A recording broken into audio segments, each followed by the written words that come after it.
అక్కడ అభివృద్ధి కూడా జరుగుతుందండి. 48 మంది కార్పొరేటర్లను గెలిపించిన ప్రధాన ప్రతిపక్షం జిహెచ్ఎంసీలో ఎన్ని పోరాటాలు చేసి ఎన్ని ప్రజా సమస్యలను తీర్చిందో వాళ్ళు కూడా ఆత్మ పరిశీలన చేసుకోవాలి. ఇదేదో రొటీన్ పోకడా గింతేలే, మనం మాటలంటే చాలులే, మనకు 50 సీట్లు వస్తాయిలే, తర్వాత గాలి తీసి పెడదాంలే, దాని వల్లనే మున్సిపాలిటీలు కానీ మున్సిపల్ కార్పొరేషన్లు కానీ బాగుపడతలేవనే విషయం ఇటు బీజేపీ అయినా బీఆర్ఎస్ అయినా కాంగ్రెస్ అయినా అన్ని పార్టీలు గుర్తుంచుకోవాల్సినటువంటి విషయం అనేది అభిప్రాయం. ఒక నిమిషం అండి, I'll come back to you. Yes Ramareddy గారు, సో మీ సబ్మిషన్ ఏంటి తొందరగా చెప్పండి, నేను జితేందర్ గారి దగ్గరికి వెళ్ళాలి, చెప్పండి. బీజేపీ కార్పొరేటర్లకు, ఎంఐఎం కార్పొరేటర్లకు, బీజేపీ కార్పొరేటర్లకు, టీఆర్ఎస్ కార్పొరేటర్లకు ఎంతో ఘర్షణ జరిగింది జిహెచ్ఎంసీ ఎన్నో సార్లు. మొన్న వందే మాత్రం విషయంలో కూడా బీజేపీ కార్పొరేటర్లు గడప చేసిండ్రు.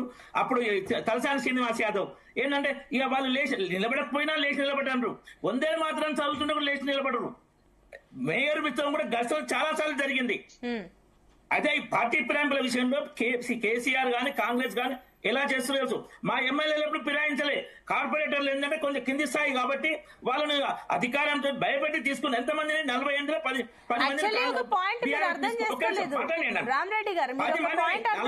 మంది కాంగ్రెస్ వాళ్ళ మేయర్ తీసుకుంది.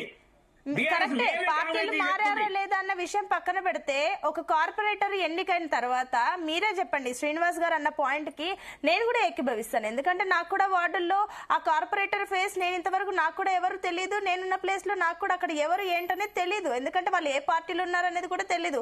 అంటే ప్రజల్లో ఉంటున్నారా, పోనీ ఎమ్మెల్యేలు ఎంపీలు వాళ్ళ స్థాయి అంటే వేరే, సరే మేబీ వాళ్ళకి ఏదైనా పనులున్నాయి అనుకోవచ్చు. కార్పొరేటర్లు కూడా కనీసం ప్రజల్లో ఉంటలేరు కదా.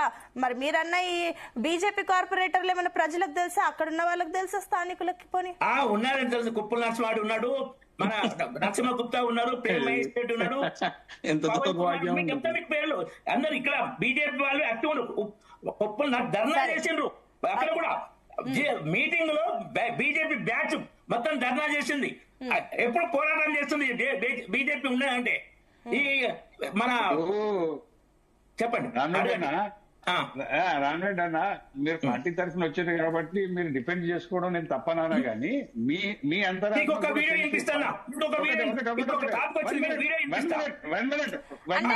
అడిగేది ఏంటంటే మేము ఆల్రెడీ అవన్నీ లైవ్ మేము న్యూస్ లో కూడా ఇస్తాం, కార్పొరేషన్ చైర్మన్ లో మీటింగ్స్ లో ఏం జరుగుతుంది అని చూపిస్తాం, ప్రజల్లో ఎంత మేర ఉన్నారు అనేది ఇంపార్టెంట్.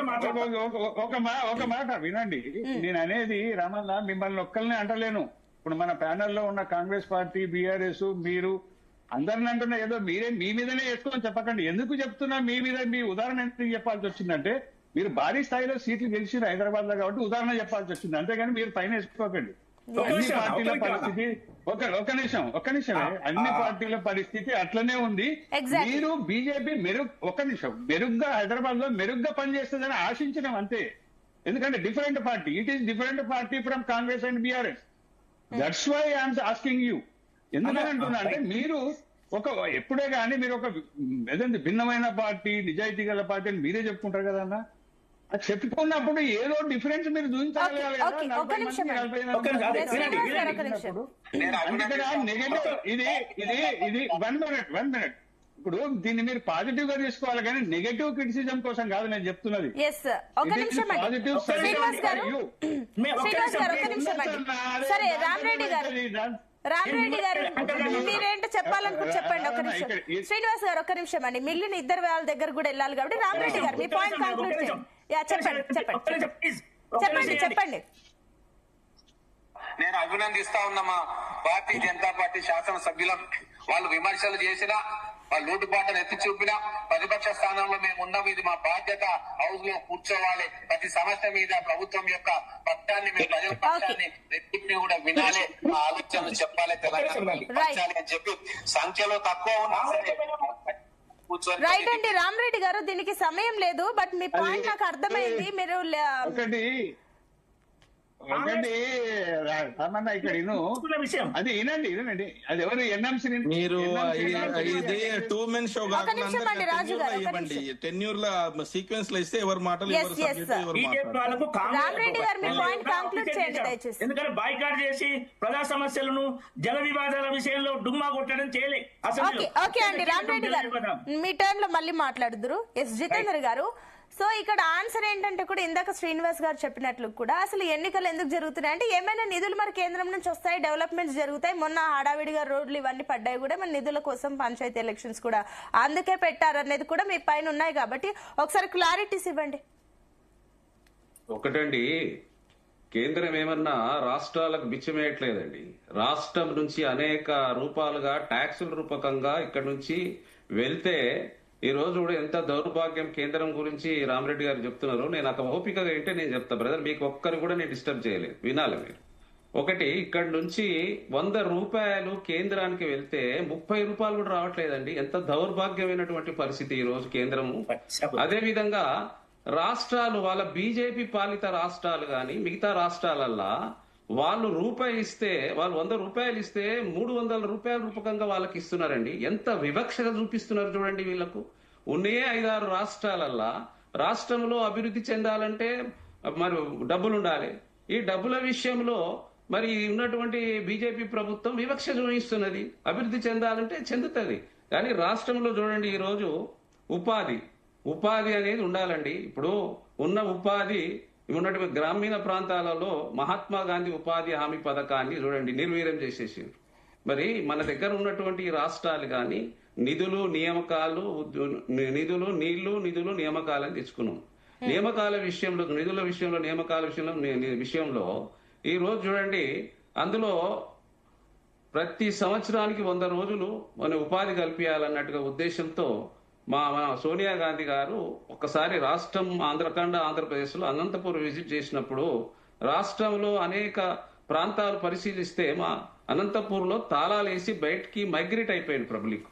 ఏంది ఈ విధంగా ఉందంటే ఇక్కడ ఉపాధి లేదని చెప్తే ఆమె ఒక మంచి దృక్పథంతో, ఆమె వేరే దేశానికి చెందినటువంటి ఒక వ్యక్తి అయినా కూడా మన మహాత్మా గాంధీ గారి పేరు మీద గ్రామీణ ఉపాధి హామీ పథకం పెడితే ఈ రోజు ఆ పథకాన్ని పేరు మార్చి వికసిత్ భారత్ రామ్జీ అని పెట్టింది. సరే, రామునికి మేము ఎప్పుడు కూడా వ్యతిరేకం కాదు. మేము అందులో మన భారతదేశంలో 116 కోట్లు హిందువులు ఉన్నారు, మేము పెట్టడానికి మాకు ఎటువంటి అబ్జెక్షన్ లేదు.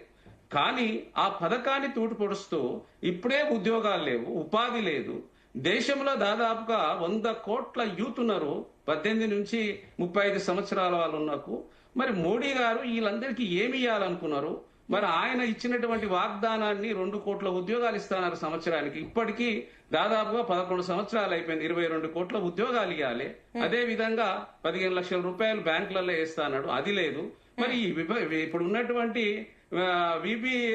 రామ్జీ పథకాన్ని ఇంతకు ముందు దాదాపుగా 28 పనుల మీద మనం పనిచేసేటోళ్ళం. ఈ రోజంట 4-5 వాళ్ళు డిసైడ్ చేసిన పనులు చేయాలంట. అదే విధంగా అక్కడ వాళ్లకు మరి ఇది ఉన్నటువంటి పరిస్థితులలో వాళ్ళు ఇప్పుడు ఇది అదానికో అంబానీకో మధ్యవర్తిని ఒప్పచెప్తారు. అదేవిధంగా ఈ పథకం ద్వారా దాదాపుగా 80% ప్రజలు గ్రామీణ ప్రాంతాలలో పనులు ఎక్కడుంటాయండి. దీని ద్వారానే ప్రజలు దాదాపు మన రాష్ట్రానికి 3,500 నుంచి 500 కోట్ల రూపాయలు వచ్చేది మన రాష్ట్రానికి. ఈ రోజు రాష్ట్రం అంట దీన్ని విడగొట్టి కేంద్రం నుంచి ఇచ్చే పనులలో రాష్ట్రం 40% పెట్టాలంట, కేంద్రం 60% పెడుతుందంట. రూపాయి ఇస్తే అందులో రాష్ట్రానికి 40%, 40 రూపాయలు ఇవ్వాలంట. అదే విధంగా ఈ పాయింట్స్ ఇందాక బీఆర్ఎస్ వాళ్ళు కూడా చెప్పారు. But at the end municipal ఎన్నికలకు సంబంధించి అంటే కూడా ఇక్కడ డెవలప్మెంట్ ఏం జరుగుతుందంటే ఇందాక శ్రీనివాస్ గారు ఒక మంచి పాయింట్ అన్నారు. కార్పొరేషన్లు పెంచుతారా, మీరు ఎన్ని పంచాయతీలు పెంచుతారా, కార్పొరేషన్లు పెంచుతారా సంబంధం లేదా, 1200 ఉండండి, 1300 ఉండండి, ఎన్నెన్నో పెంచండి. ఎట్ ద ఎండ్ అవి మంచి విషయమే, కానీ వాటికి సంబంధించి పాలన ఉంటుందా? మీరు డెవలప్మెంట్ నంబర్లు పెంచుతున్నారు కానీ వాటికి సంబంధించి డెవలప్మెంట్స్ జరగట్లేదు అనేది.